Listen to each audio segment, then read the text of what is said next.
Okay, let's unpack this. We've got some really fascinating sources here.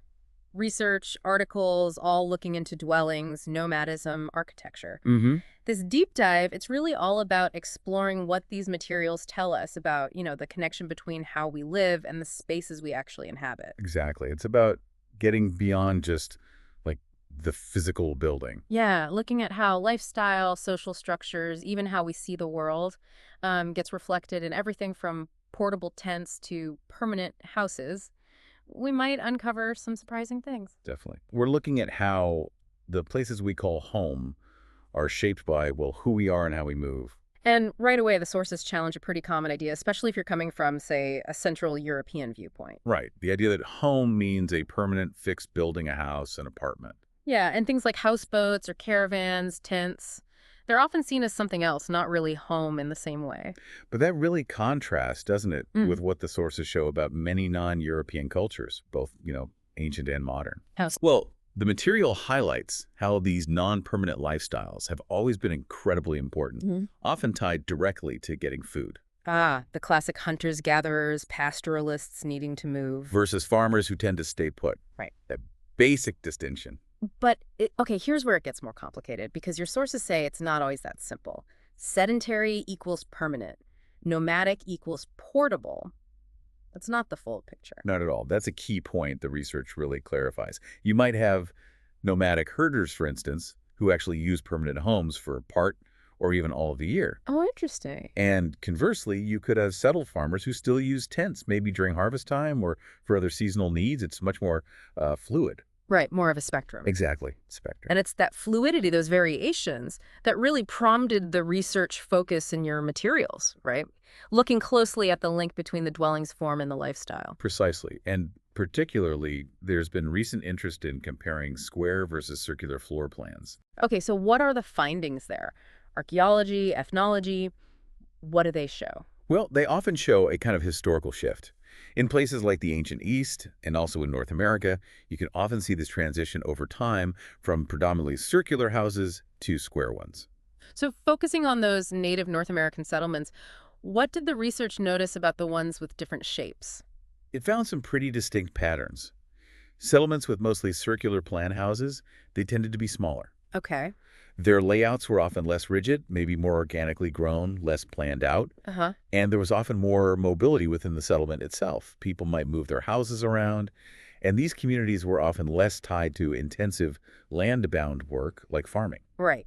And the square plan settlements, how do they compare? generally associated with larger populations. Layouts tended to be a bit more organized, maybe more grid-like, Okay. and there was a stronger connection to agricultural labor and overall a more sedentary way of life. Hmm. So the shape really seems tied up with population, organization, how they get their food. That's a really powerful connection, that the basic geometry reflects something so fundamental. And you said this even applies to tents. Yeah, that's right. Tents aren't all the same either. They can be square or circular too. And circular tents are more linked to mobility? More often, yes. Mm-hmm. The source suggests a couple of reasons.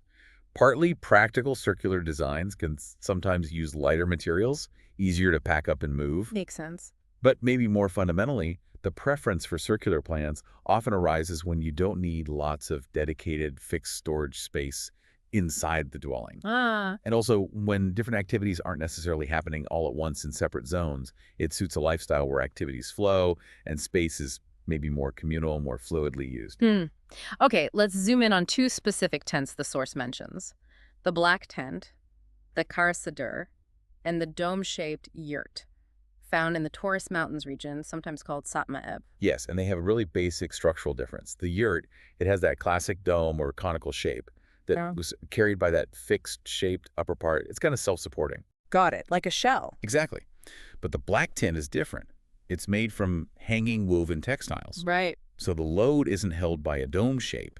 It's carried downwards by vertical poles or supports inside the tent.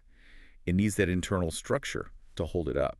And the materials match the structure. They do. The black tent often uses woven goat hair. It's really strong against tearing, great under tension, perfect for that hanging, suspended design. Okay. The yurt, on the other hand, is typically covered with felt. Different material for a different structural logic. Fascinating how form, function, and material line up. Let's dive deeper into the yurt, because the source gives it a lot of attention, layers of meaning. Oh, absolutely. I mean, even the word itself, yurt.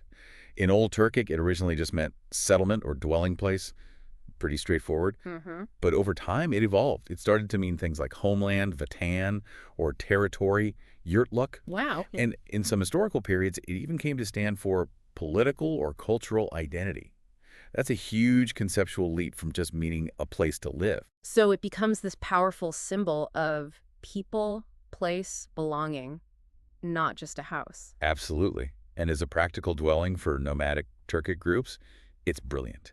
Transportable, quick to put up and take down, handles different climates, perfect for those seasonal migrations. And it functions as the core space for the family, wherever they are. It's the essential unit for daily life, and the source breaks down its components really nicely. Yeah, tell us about those. Starts with the carriage? Right, the carriage, that's the wall, basically. It's a collapsible wooden frame made of these crisscross slats. Looks a bit like basket weaving, the source says. Collapsible, so easy to move. Incredibly convenient. It folds up, it opens and closes circularly, gives elastic resistance to wind, and you can even adjust the diameter slightly. Really clever engineering for mobility. Wow, okay, then the UK. Those are the roof poles, wooden beams that slant up from the top of the carriage walls towards the center peak. Supporting the dome. Exactly. They support the dome shape, transfer the structural loads down to the walls, and give the whole thing stability. And at the very top, the tunduk. The tunduk, that's the circular crown, the ring at the peak of the roof. It's crucial. How so? It holds the top ends of the UK poles, structurally completing the dome. It reduces pressure, but it's also the opening the skylight and smoke hole. Ah, lets light and air and smoke out. Right. Functions as both window and chimney. And it can be covered, usually with a felt flap, depending on the weather. The main cover for the whole yurt is felt too. And the door is usually a more permanent fixture, even if traditionally felt, now often wood. Yes, but beyond the physical structure, the inside of the yurt is also full of meaning. Right, the source talks about that, especially for Kazakh, Kyrgyz, Turkmen communities. Yeah, the way the interior is organized, it directly reflects family structure, social roles, Yeah. where hearth is placed, the orientation of things, even specific seating arrangements. It all maps onto their social world. And doing that the same way every time they set up camp must create a real sense of continuity. Exactly. Familiarity, belonging, even when they move. It's erected similarly. Each migration, the interior follows these traditional codes. It provides stability amidst movement. And the tunduk itself becomes a symbol. Hugely significant. You see the tunduk motif on the flag of Kyrgyzstan, for example. It represents national unity, the shared home. It's a powerful symbol way beyond just architecture. So the source isn't just describing a building type. It's talking about a whole sociocultural phenomenon wrapped up in the structure. Precisely. A typology that includes both the physical form and these deep cultural dimensions. And if you think about the environment, those huge treeless steppes of Inner Asia, the yurt provides something else vital, according to the source: orientation. Yes, that's a fascinating point, where there aren't many natural landmarks, no mountains or forests to guide you. Right, just vast open space. The yurt becomes the fixed point. The source explains that for people living there, orientation often comes from the sky, sunrise, sunset, the stars, the celestial dome. The yurt is positioned as their center in relation to these axes. It makes that potentially overwhelming space comprehensible. It turns infinite space into a manageable, meaningful world, a microcosm. Exactly the word the source uses. The yurt as a microcosmic reflection of the universe. How so? What are the symbols? The tunduk, that opening at the top, it symbolizes the sun, the eye of the sky. The whole domed roof represents the vault of the heavens, the sky itself. And the source brings in this idea of dialectical transformation. Can we break that down simply? What does dialectical mean here? Think of it as an interplay of opposites, or how two different things relate to and kind of define each other. Okay. So you have the sun, huge, external corresponding to the tunduk, small, internal, or the infinite sky outside reflected in the finite dome inside. It's this dynamic back and forth between internal and external, finite and infinite, that's captured in the yurt's design and symbolism. Got it. An interplay of opposites made physical. Okay, let's shift a bit. We should clear up a possible misunderstanding about nomadism, especially how the source describes it in Anatolia. It wasn't just aimless wandering. No, not all. The source is very clear. In Anatolia, it was typically a highly structured seasonal movement.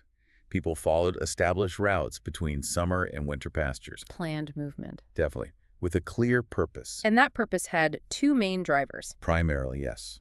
First, temperature, moving to cooler highlands in summer to escape the heat, and back down to warmer lowlands or coastal areas in winter. Basic climate adaptation. Makes sense. And the second? Food for the animals. Ensuring year-round grazing by moving the herds to where the pasture was available according to the season. And the source mentions different flavors of this, like semi-nomadism. Yeah, it wasn't always full-time movement. The research talks about variations, Yeah. like direct semi-nomadism. Maybe a permanent village in the valley for winter, but using temporary tents up in the mountains for summer grazing. Or the reverse. Permanent homes up high, but temporary shelters down near the coast in winter. And sometimes families might maintain permanent homes year-round, but still use tents seasonally. The lines could be quite blurry. So a lot of flexibility in how houses and tents were combined. Exactly. It shows this adaptive strategy. And this whole lifestyle, it affected things beyond just housing, like ideas about land. Oh, absolutely. For these nomadic groups, the source emphasizes the herds were the main form of wealth and focus, not necessarily owning plots of land privately. Right. Communal land use, governed by their own customs, was the norm for grazing areas. And this way of life, this pastoral nomadism, it continued in parts of Anatolia well into the 20th century. Interestingly, many settled villages actually grew out of these former seasonal campsites. Which makes perfect sense then, that these deep-rooted nomadic ways of thinking about space, about organizing life, would carry over even when people started settling down more permanently. They absolutely did. The source points out how strategies nomads used to manage large territories, like dividing land based on cardinal directions, or emphasizing a main axis to create a sense of order. These principles directly influenced how they laid out permanent dwellings later on. And they use symbols, too, like colors.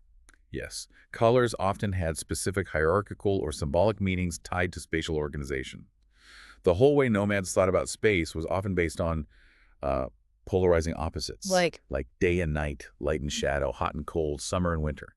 They were constantly dealing with these dualities, evaluating them, and this way of thinking shaped their architecture, even the diversity of colors they used. And these spatial ideas weren't just about the physical world. Correct. Depending on the social context, spatial divisions could also relate to values like separating male and female domains or marking sacred versus profane areas within a space. The source stresses that these complex ordering systems provided a vital sense of continuity for people whose lives involved regular movement.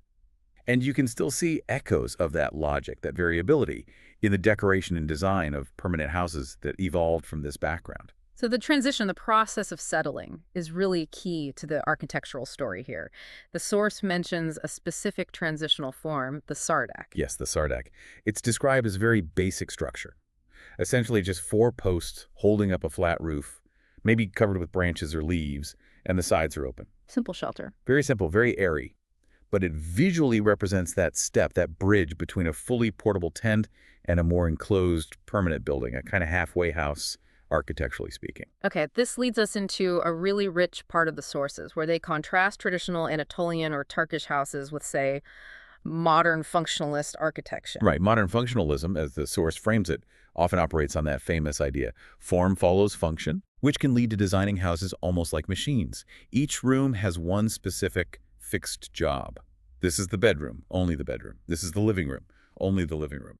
It assumes human needs are static, calculable. Very different from the picture painted of the traditional Turkish house. Fundamentally different. The source highlights the multifunctionality of rooms as a defining feature. A single space isn't locked down. It can transform, become a bedroom at night, a living area during the day, maybe even a space for prayer. It works effectively for each function. So it's incredibly adaptable, like a living space that shifts with needs. Exactly. It breathes, in a way. And then there's the seasonal use within the house itself, which is such a clear echo of the nomadic past. How so? Families would naturally move within the house depending on the season, maybe using cooler upper floors or open areas in the summer heat, and shifting to warmer, more enclosed, lower floors in the winter. The source calls this a kind of natural dialectic, that interplay again reflecting those nomadic seasonal migrations. And rooms could even be adapted based on who was using them. Men, women. Yes, accommodating different social needs or divisions. And crucially, the source notes there are often transitional or intermediate zones within the same room, not just distinct rooms for everything. Which brings us to that central feature, the sofa, the open hall or entrance space. Ah, the sofa. It's presented as really central to this whole approach. The source says, no European home offers quite the same richly differentiated spatial quality. It's often on a terrace, and it acts as this constant intermediate zone. Mediating between different things. Right, between open and closed, public and private, indoors and outdoors. It functions as both a passageway and a place to sit and gather. And its meaning isn't fixed. No, it depends entirely on who you are, your perspective, your relationship to the household. It's fluid. The source also points out clear influences from nomadic structures like the kusk, that airy open pavilion idea. You can see that in the sofa. Okay, the source then talks about a dialectical relationship involving transparency. Back to that interplay idea. How does transparency work dialectically here? It's about how sight lines work and how the experience changes depending on your viewpoint. Looking from a room out towards the sofa, maybe towards a balcony, if Yvonne, or the garden, gives you one feeling of an openness, connection to outside. Right. But looking from the street or the sofa into a private room gives a very different sense, maybe more screened. Well, There's this constant play between seeing out and being seen, visual links that are dynamic, not static. The sofa itself embodies this. It's somehow both inside and outside at the same time. so even though there are clear areas like courtyards or gardens, the architecture creates all these in-between spaces. Yes, exactly. Extraordinary spatial differentiation, the source calls it. Lots of intermediate zones that consciously mediate between the most private inner parts of the house and the most public outer areas. And it even happens with floor levels. Floor levels within the sofa. Yeah, it's subtle but significant. The floor at the ends of the sofa or in an attached divan might be raised slightly higher than the central area, and the whole sofa might be slightly lower than the rooms opening onto it. What does that do? It means just by choosing where you sit, you can be physically higher or lower than someone else in the same general space. It creates these subtle possibilities for social dynamics just through the architecture. Even the lighting is described in this way. It is. In the main living rooms, you often have lower windows with shutters, control over direct light, bright or dim, Okay. and then upper windows, maybe smaller, often with stained glass. So when the shutters are closed, you still get this diffuse light from above. It's a deliberate contrast, a play between bright and dim, direct and indirect, always offering options. And those characteristic projecting upper floors you see on older Turkish houses, the source calls that an optical narrative. What's the story there? It creates two different visual effects at once. From the street below, those projections or overhangs can look like vaults, making the narrow street feel a bit more enclosed, almost covered. Ah, I see. But if you're inside that projecting room, looking out, it feels completely open to the street and the world outside. It's this amazing fusion, the feeling of the free outdoors and the enclosed interior happening simultaneously, depending on whether you're inside or out. Wow. So the source concludes, really, that this traditional Turkish house, with all these sophisticated layered features, represents a deeply thought out, refined, or dialectical way of living that has its roots firmly in that Anatolian nomadic heritage. Okay, but here's a potential puzzle the source raises. If nomadic life, as you said earlier, was often understood or described in fairly simple binary terms, friend, foe, hot, cold, black, white, how does such complex, nuanced architecture like the Turkish house emerge from that? Seems like a contradiction. It does seem like one, and the source tackles it head on. The key insight offered is this. Yes, nomads evaluated basic opposites, but their response wasn't just simplistic either. Instead, they developed system-integrating ranges of options. Ranges of options. Yeah, flexible strategies to deal with different situations, seasonal changes, social encounters. The source argues that it's actually abandoning that flexible system that narrows possibilities down to simple binaries. Ah, so their thinking wasn't just simple, it was about having a toolkit of responses. Exactly, a spectrum of appropriate actions based on context. And you can see this reflected even in the social space of the tent itself. How so? Well, think about a stranger approaching a tent. Their options are limited. Stay outside, maybe get invited in. But a guest who is inside has a wider range of acceptable movement, more options for interaction. Okay. And a member of the family or group has even more defined, maybe complex patterns of movement based on their role. It's not just inside-outside. It's a graded system of access and behavior. I see. And that connects back to the experience of the Turkish house you described. Precisely. From the street, the house might look closed off, simple. But once you cross the threshold, maybe into the garden, through the door, onto the sofa, the spatial complexity unfolds. Layers are revealed, your experience expands. And the very fact that rooms can easily change function, adapt to new situations or people, that supports this idea of built-in flexibility, a range of possibilities, not rigid definition. This whole conversation really touches on those psychological aspects of space, how culture shapes our use of it. People like T. Hall wrote about this. It does, and Pierre Bourdieu's work adds another important dimension, especially looking at Mediterranean cultures. He observed how the meanings of interior and exterior spaces could be profoundly different, particularly along gender lines. Right, the idea of the outer world being primarily the man's sphere. Yes, the man's domain, public spaces, fields, the market, often seen as a place of mystery or even danger for women. Women, in contrast, were often largely confined to the house's interior. Strict norms limiting their presence outside. Exactly. While men were expected to be out in the public sphere during the day, spending too much time at home could even bring ridicule, according to Bourdieu's observations. The man seldom enters, often leaves the house. So the house becomes central, almost inescapable for women, but more peripheral for men. That's the dynamic described. And visibility plays into this too. How? Men needed to be seen in public. Their status often depended on it. For women, largely confined inside, the opposite was often true. Their visibility was restricted. The architecture, the division of space, actively reinforces these complex social and gender roles. It's really striking how these structures, whether they seem simple like a yurt or complex like the Turkish house, are so much more than just shelter. They're like physical embodiments of entire cultural systems. Absolutely. They are deeply, deeply embedded in how societies organize themselves, see the world, and live their daily lives. So wrapping this up, what's the big takeaway here?